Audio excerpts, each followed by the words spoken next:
I got to play around on the press preview server for the new Blackwood chapter for the Elder Scrolls Online, and I want to tell you what I found out about Oblivion Portals.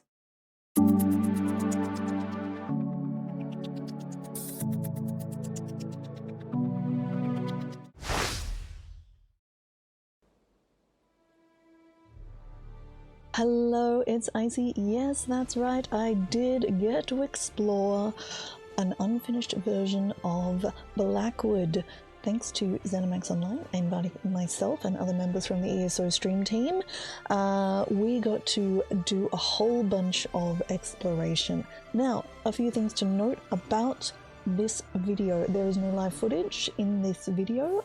All of the images you can see are provided by ZeniMax because the build we got to explore on was a month old, and so there are changes happens onto the test server. The numbers are not solidified, some of these systems don't work properly, so that's fine. I will say that all of these things are coming to the public test server in like 5 days or something after this video goes live, so you won't have long to wait to find out for yourself. But because I can't wait to find out more about ESO and the new chapter, and you probably can't either, let's talk about the new Oblivion Portals. So, the Oblivion Portals are the new world event for the Blackwood chapter. So in other chapters we've had Dark Anchors, Geysers, Dragons, Harrowstorms. I think that's it. For the Blackwood chapter we have Oblivion Portals, which makes perfect sense considering it's Mayuna's Dagon's chapter.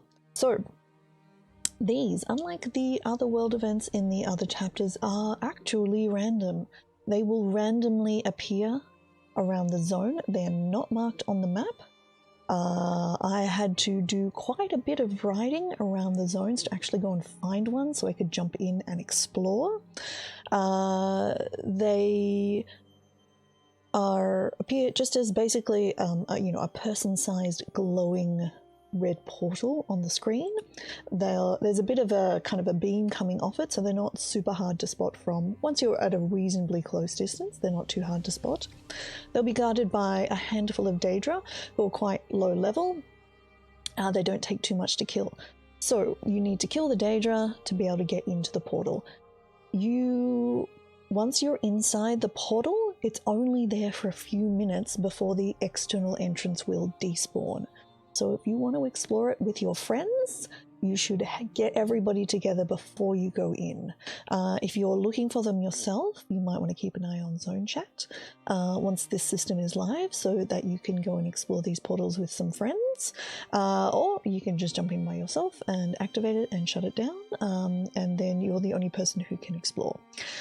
Difficulty-wise, inside the actual portal, Rich Lambert said that the difficulty was equivalent to a public dungeon, which I think is fair, but I will say the final boss does feel considerably more difficult. I would say the final boss is closer to some of the world boss encounters in the later chapters, so quite hard to solo as well, unless you're kind of like a real endgame player. So bring friends is what I'm saying.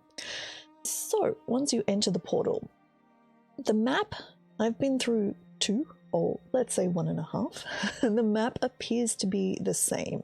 So large square map, large central island, and 9 smaller oval-shaped islands scattered around that central one.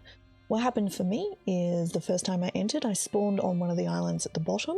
I thought I only was waiting to see if I could get somebody else to join me, so I wasn't able to see.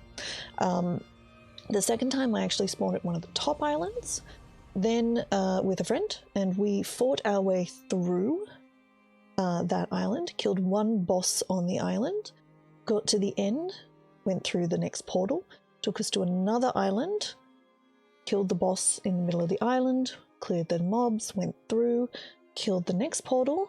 That then took us to one particular external area of the outside island. And I'm pretty sure the outside of the central island, that will also be randomly spawning around there. So we killed the big boss there, and then from there went through a relatively innocuous gate into the central tower. Inside the central tower, you're inside an area that will feel very familiar to players of Test 4.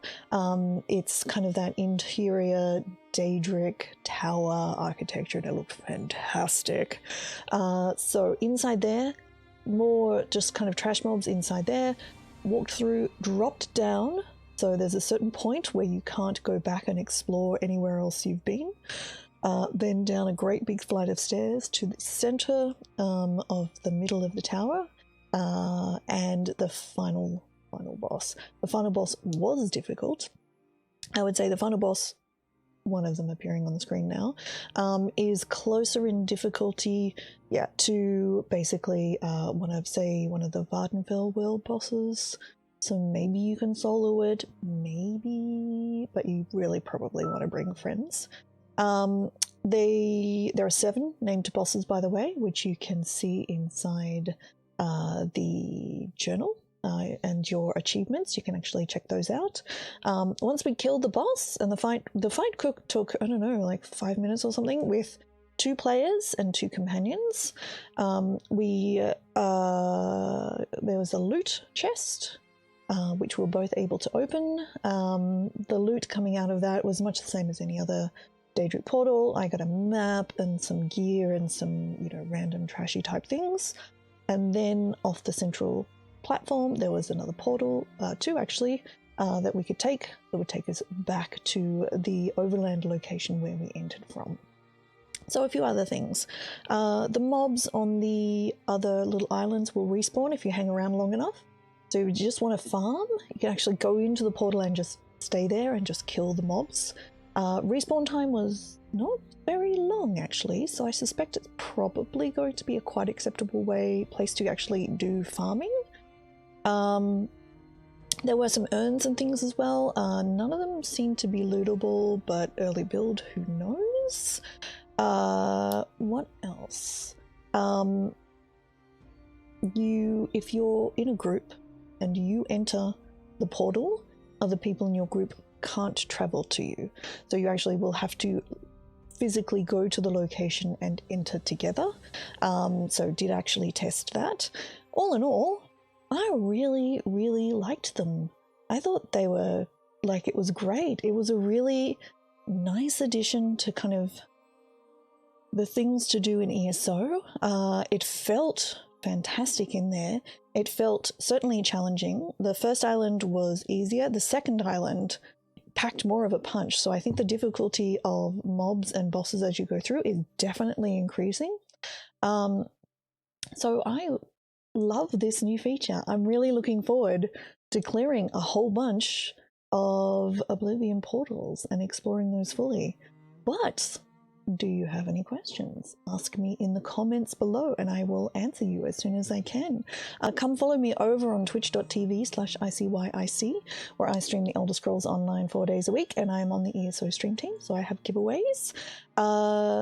I'll be talking about it, about my experiences on the Blackwood Preview this weekend, and also I'll be streaming from the PTS server as well once that goes live, so do come throw me a follow.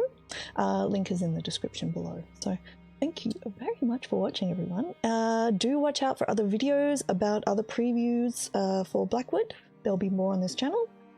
Please do subscribe if you wouldn't mind, and I will talk to you next time. Thanks for watching. Bye.